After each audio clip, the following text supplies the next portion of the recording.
We're looking at subsidy removal in Nigeria's socio-economic impact on basic amenities.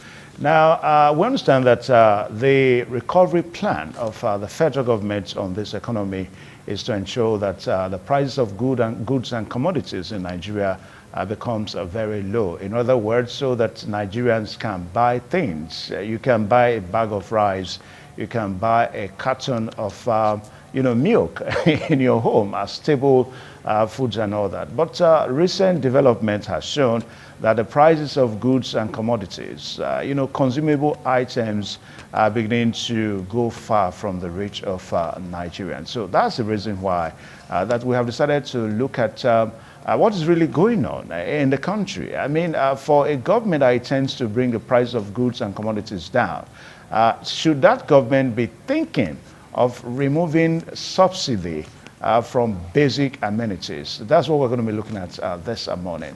And to discuss all this this morning, we're so privileged to have two gentlemen. One is going to be joining us virtually, and of course, one is on set right here. We have Professor Ayinde Buniyami Additional from the Department of Pharmacognosy, Faculty of Pharmacy, University of Benin. Sir, you're welcome to the program. Thank you, my brother. Good morning, everyone. Okay. And I also have Henry Riamokhale, who is going to be joining us virtually, an entrepreneur and a business analyst. All right, so, Prof, let's, come to you now. What do you think is going on? In other words, give us an insight of what you think the federal government is trying to do. For a government that intends to reduce the price of goods and commodities, such a government talks about removing subsidy from basic items, social amenities, and all that. I mean, the other day we heard that the issue of subsidy removal was on, concerning electricity and all that. What do you think is going on? What does the federal government really intend to do? Well, the problem we have with the system is lack of what I would call patriotism and major concern for the welfare of the common man. We only pay lip services to the welfare of common man when elections come around. At the moment we have leaders elected or selected, as the case may be, they become more or less people that are alien to us and start dishing to us what we never expected. We are all aware that when the government of the day came on board last year, the first appearance, the first official appearance, they told us that they are removing subsidy on fuel. And looking at it critically, there is nobody in the entire nation, even in the world, that would say his or her life is not tied to the issue of fuel, so to speak. Because whatever you buy in the market, you pay for it. The market women, the market men, they will go to the farm to buy things. They will transport that. So when you look at the nitty-gritty of the whole thing, all this snowball to many extents that you don't even ever think of. Everywhere, anywhere, everybody is tied. Every life is tied to fuel. So removing fuel subsidy, automatically the prices of many things go up. The cost of many amenities go up. And coming down to the one they just told us that on power, electricity, they are removing the subsidy there again. There is no government in the world, even the United States, they subsidize certain things. So if you say you are removing your contribution, so to speak, to what we supply, what we get by way of electricity, automatically you are adding to the hardship of the populace. Because whether we like it or not, a common baba uses power. If he doesn't see power, he has to buy fuel into the generator. So if you, as an individual, you are not used to barbing your hair by yourself, even if you do, the cost of barbing used to be 200 naira. I'm using simple example. You go to any barbing salon today, they will tell you the minimum is 500 naira.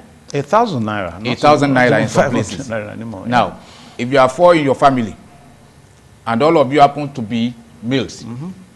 So that means within a month, at least you budget certain amount of money to do that. You can now start relating that to many other things that happen in the society. I'll give you an example of what some of us are already experiencing. Yeah. Particularly those that are paying for electricity. The other day, I was somewhere and I read about University of Ibadan, for instance. Okay. Before now, they used to pay about 80 million naira or 70-something million naira every month to their own power managers there. Yeah.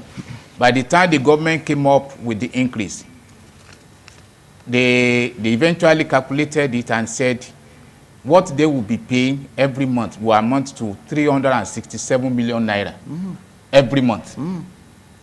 And when the management also looked at it, they observed that, well, in order to be able to live up to that expectation, because you don't run any institution without power. Since we don't have institutions that generate their own power, everybody depends on the central power that is supplied by the government. Now, they have to suggest that for them to be able to keep up to that, they have to maybe, share this on the contributions from the students by way of charging the students. 88,000 naira per student. Extra cost for the students. Extra cost for the students. Yeah. Not just for the students, extra cost for the parents. And extra cost for the society. In the first place, the charges that we have in various institutions, how many parents, how many students are able to afford that? Now adding that of the power to it. So in a nutshell, we add to the hardship of the society. Okay, let me pause you. We're going to be going on that because I'm happy you are from the University of Benin. Perhaps maybe some sectors are not doing what they ought to do. How come universities cannot generate their own power? I mean, a place where we have, lecturers, we have professors and all that. So I'll come to you on that as we progress. Now, Henry Eriamokhale, you are an entrepreneur and of course a business analyst. We know that when we talk about subsidy removal in basic amenities now, your concern first and foremost will be on power. Now, how would you respond to what you think the federal government is doing or is trying to do as relates to what is going on in the country? I think what the federal government is trying to do for the downtrodden and make life difficult for the average man. Businessman is out there to, first of all, make some services, only get profits return on its investment.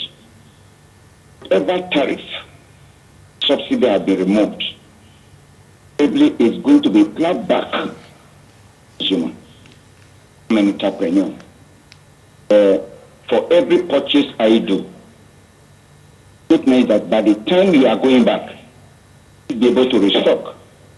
So, for instance, if federal government has said subsidy has been removed, I used to buy fuel a liter for 300 and something naira per liter. I am buying it for as high as 750 or 800 naira, depending on the area where you are. The difference in this price, the body, each businessman will push it back to the consumer. Now his purchasing power will be so reduced that they can hardly make ends meet. Not coming again to removing, to increasing the tariff, electricity, thereby making that you are removing the tariff on, the subsidy on electricity. They're making the entrepreneur now to pay more power for his production. Who pays the difference? He. Because the man is a businessman, that he needs to remain in business. The tariff is increased. It therefore means that the cost of goods and services is equally going to increase. The man who is the consumer at the other end, his source of revenue, at the end of the day, you discover that making ends becomes very difficult for at the other end. Now, Prof, a while ago you talked about universities. You made example with University of Ibadan, how the tariff increased electricity and all that. Now, what do you think is going on? Because perhaps Nigerians are expecting too much from the federal government.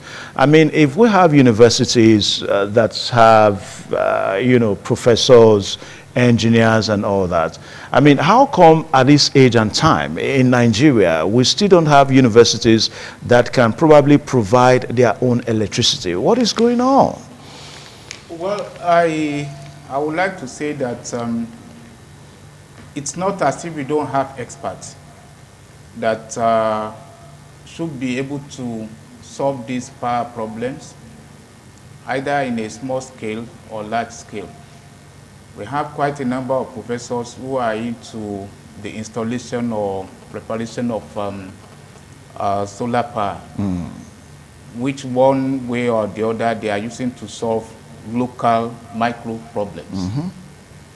And trying to scale it up will involve quite a large amount of money, which has to come from the federal government.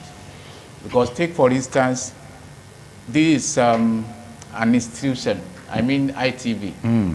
If you look at what it will cost to power only this studio, it will not be as big as what will power the entire nation, the entire environment. Yeah. So if you say you want to power only this place, maybe with all due respect to the managers, they can tell you they have what it takes to do this. But when you say you want to extend it to X, Y, Z, they will tell you it's a bogus thing, and they have to look for the funds elsewhere. So what we know presently is that what federal government even allocates to education sector generally, including all institutions, they are far, far less than what the institutions need to run. So when you want to venture into capital projects like that, you need to get more. So all we can say is that it's time for us to start looking inwards to see how we can start solving the problems at the local level. Okay. Maybe we start from department by department, then we scale it up to faculty. And also philanthropists will have to come into this. But I can tell you, we have sound, seasoned professors that can solve the problem of power in each of the universities that we have in the nation. Okay. All right. So, Henry Riobokali, if you're still there, let's begin to look at alternatives now. Because from the narratives so far, it's probably obvious that for the federal government, the only way they can probably try to meet these issues, try to draw a kind of an equilibrium now is to remove subsidy. Is to remove subsidy. Is to end the subsidy that the federal government is giving to basic amenities and all that. I mean, the issue of power is there. Labor had to picket, federal establishments and offices the other day. Now, what do you think would be alternatives that the federal government should be thinking of now, rather than trying to remove subsidies? Subsidies now from basic amenities. What are the alternatives? Mr. Henry? Mr. Henry? Okay, I think we may get back to him. All right, so Prof, maybe I'll just direct that question to you. Well, the basic thing, like we said earlier on, is to make life easy for everyone. But the opposite is what we are seeing in our society today. People are being thinned out of existence. Because what you get already is not enough to cater for you and the entire family. And gradually we are withdrawing from that. I feel that the government should start thinking of establishing ways through which people will become more productive by way of engaging different establishments to make sure that we get the best out of everyone. Because a situation whereby we are demanding from the populace what they cannot provide, automatically we are thinning people out of existence. Because look at it from also the health point of view. The amount of money that people use to buy drugs these days, it's not smiling at all. Yeah.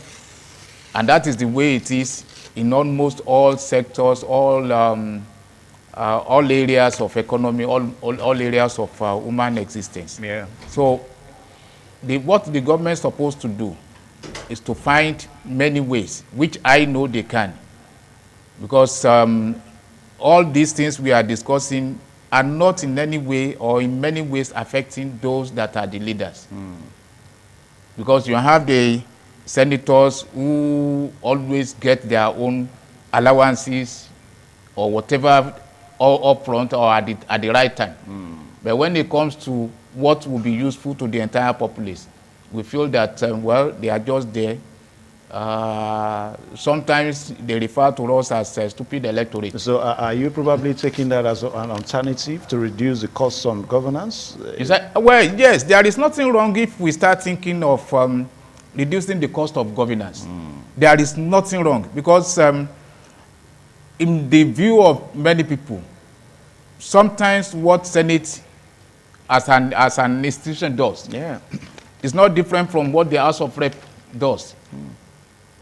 Or is there no way of merging the two and reducing the number of people that we have there? Is there no way of reducing their services, I mean their payments to the time, to their respective contributions?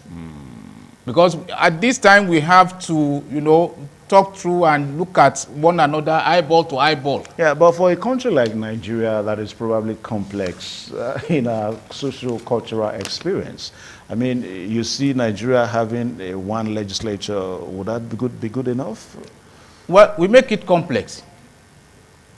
And if it is a problem that we all identify, we should also be able to identify the simple problem, the simple solution to it. Because presently, when you look at what we have in the nation, the amount of money the Senate consumes, or National Assembly generally, including the presidency, including all the governors, take all that, sum it up, compare it with the entire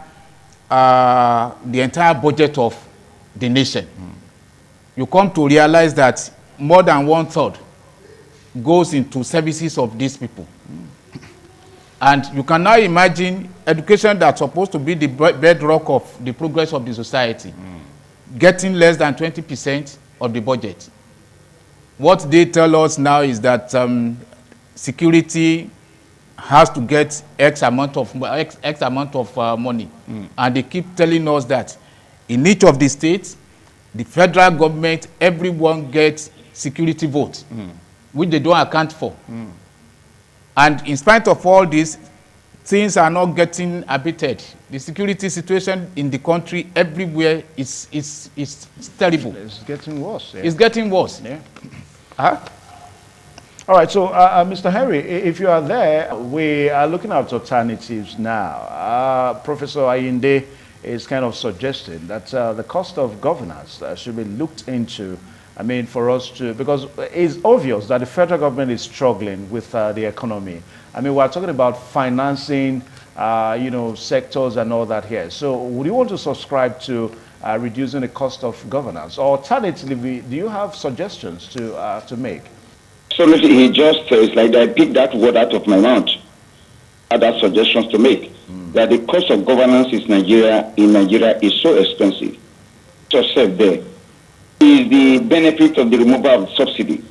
All we just ended up happening now, we have so much money in the hands of the governors, of those of the parastatals, without having a reflection.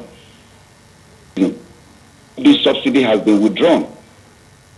They did tell us have the benefit that before long we'll begin to see the benefit of the removal of the subsidy. In my own view, I'm yet to see whether you have seen it. See, you will see from the fact, you will see that the revenue that goes to the state now has a quadrupled. In all the states of the Federation, I see a direct reflection lives of the citizenry.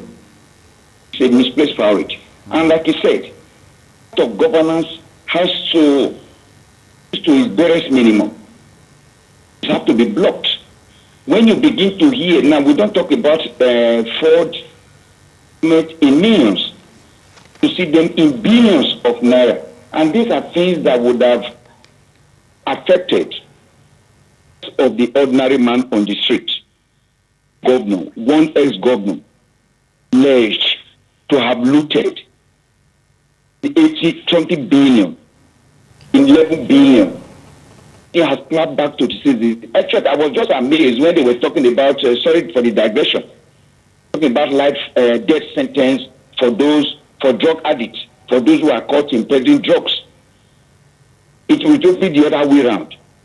Who should have been meted, the destiny should have been meted on, who are looting the common wealth of the nation. We have so much money that can save all, but the act of greed we are today, it's greedy. Saddled with the responsibility of governance and less greedy, that would be a better place for us to live in. We want to have at the age of those people that are even been alleged of looting, they have to leave. Looting this money for their children who will not be able to manage it. If we are able to address the issue of governance, to address the issue of fraud, of embezzlement, in this called corruption, we should get to Iderado. All right, so Prof, let's look at what's it's somehow related now. I mean, we're talking about the economy, and of course, we're trying to suggest ways by which the federal government can help Nigerians and also help the economy. Now, you and I know that the issue of dollarization, the dollar issue in the country is a big issue. I mean, a situation whereby the Nigerian economy is being depicted by the flip-flop of the dollar against the naira. A few weeks ago, we saw the naira appreciating against the dollar, and a lot of people applauded the federal government. But rumors are beginning to fly here and there now that probably came to bear because the federal government was trying to revive the naira with the foreign exchange reserve and all that. Now, the dollar has begun again to appreciate against the naira. Just this morning, it's 1,540 naira per dollar. So how can we, leave all this dodging that we're saying? Or should we just say, okay, if the naira can appreciate against the dollar with the help of the foreign exchange, so be it. You want to suggest on that too? Well, it's unfortunate that we are having this kind of situation, because in the first place, what are the indices that determine these fluctuations that we are having? Some could be artificial, some could be circumstantial or natural, and whichever one it belongs to, the common man bears the brunt. And we feel that the government should do everything possible to make sure that we have a stable naira, because it is only through that you have the prices of certain things stabilized.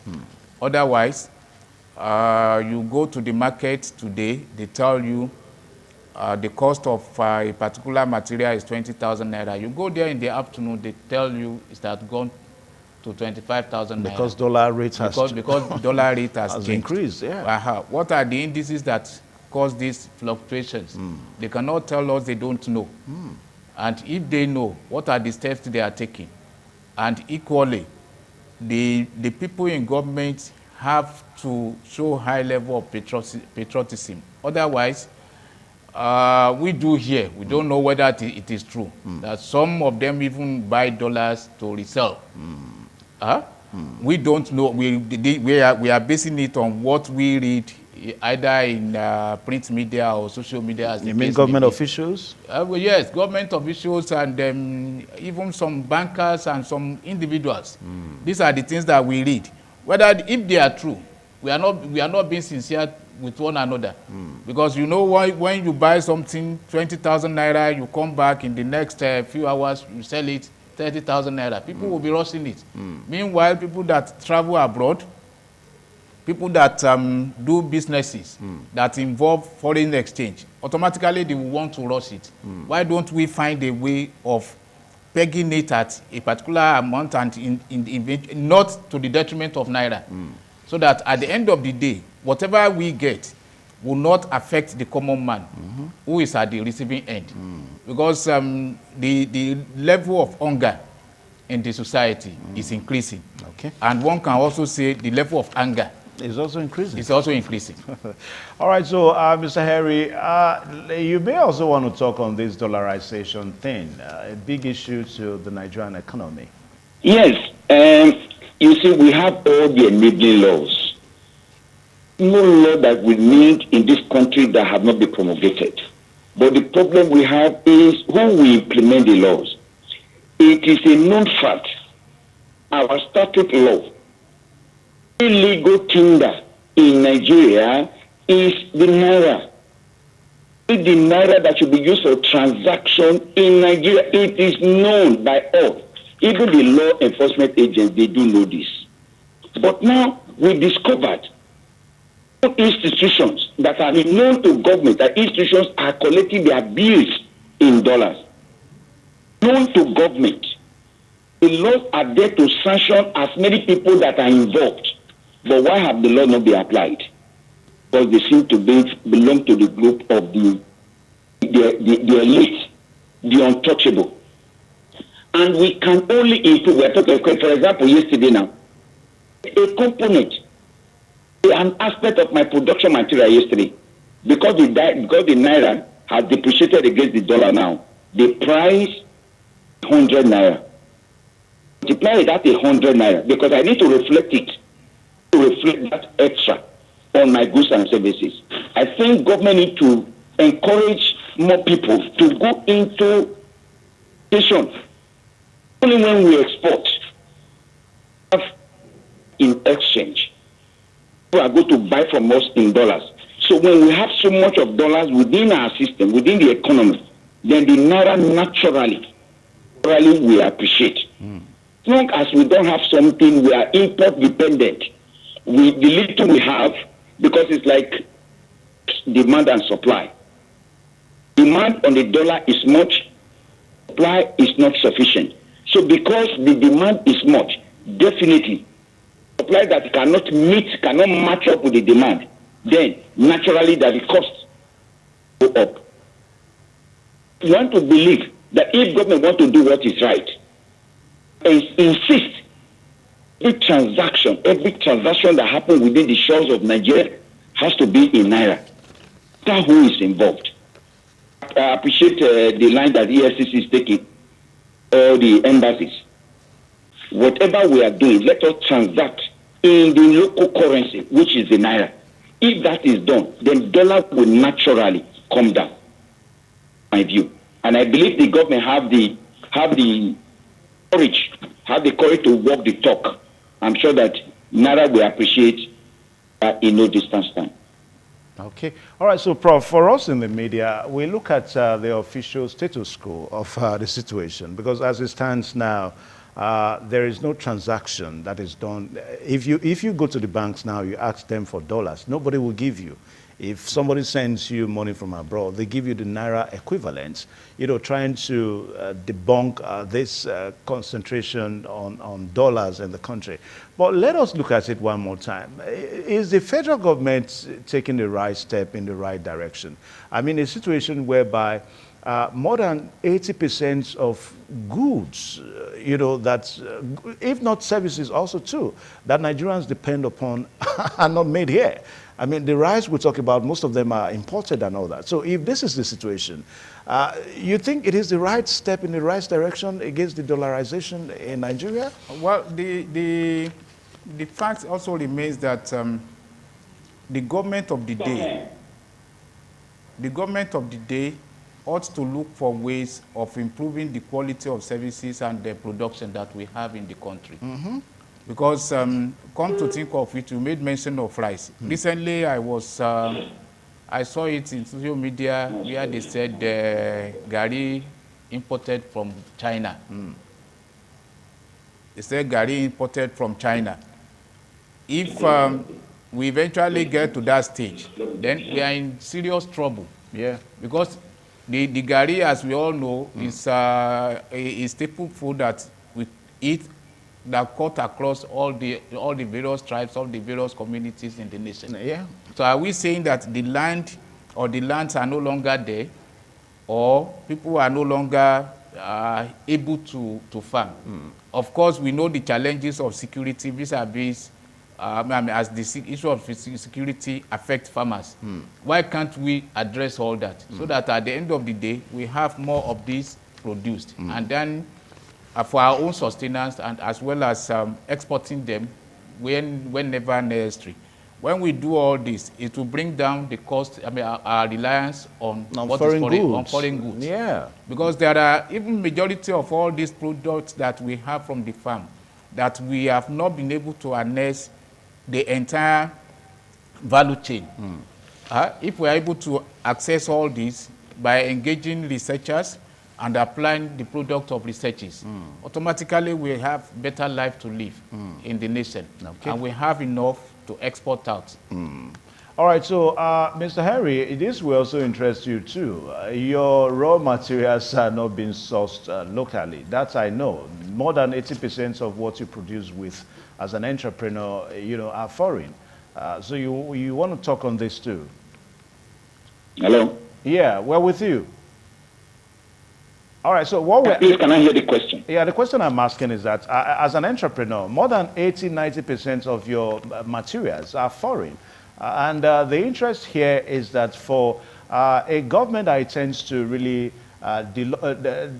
reduce the concentration on dollar, trying to help the economy now, if we continue to depend on foreign goods, without our goods locally made and all that, do you think we are taking the right step in the right direction?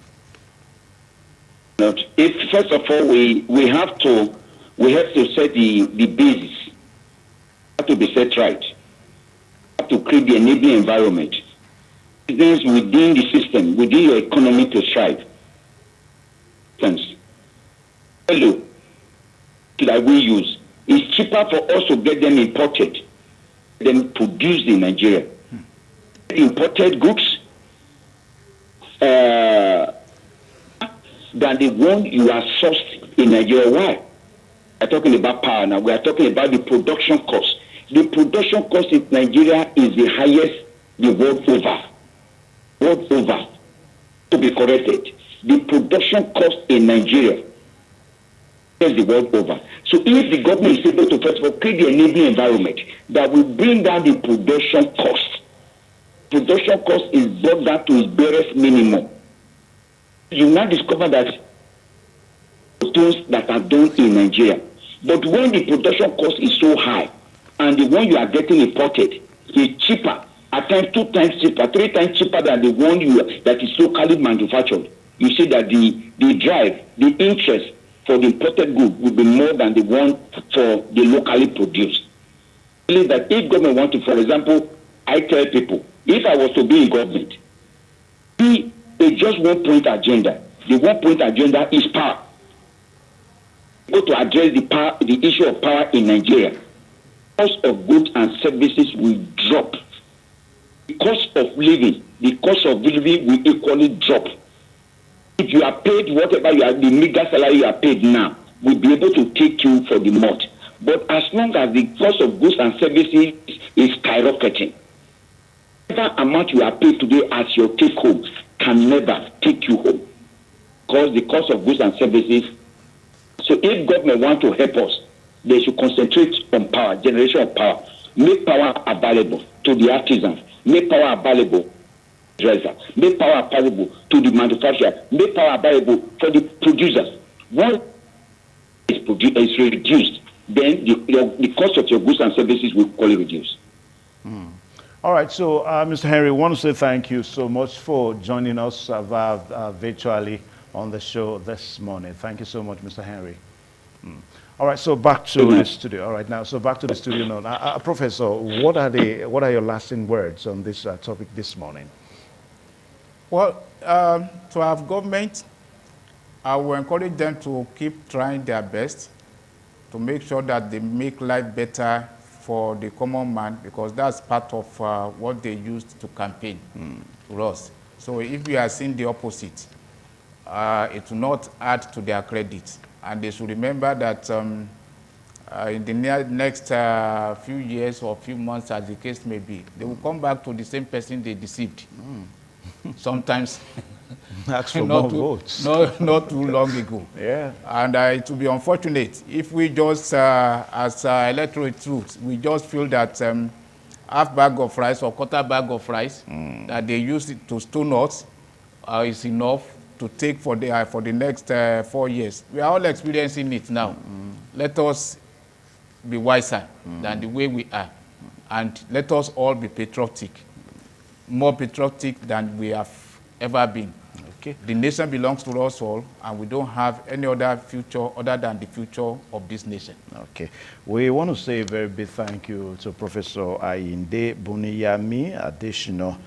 He's of the Department of Pharmacognosy. What is that now? Well, pharmacognosy is a department under pharmacy, Faculty of Pharmacy. And you are a professor of that department? Yes. Okay. We have you are a professor in that field? Yes, yes. Okay. Pharmacognosy has to do with knowledge of medicinal plants, what makes medicinal plants medicinal, by way of what they contain as the active constituents. We isolate that, we identify that, and then we differentiate one plant from one another, particularly when they are in powdered form. Because I had to go through your designation on the internet, and I saw that. I was like, wow, what is all this? Well, so thank you so much. Thank you very much. Yeah, well, thank you so much.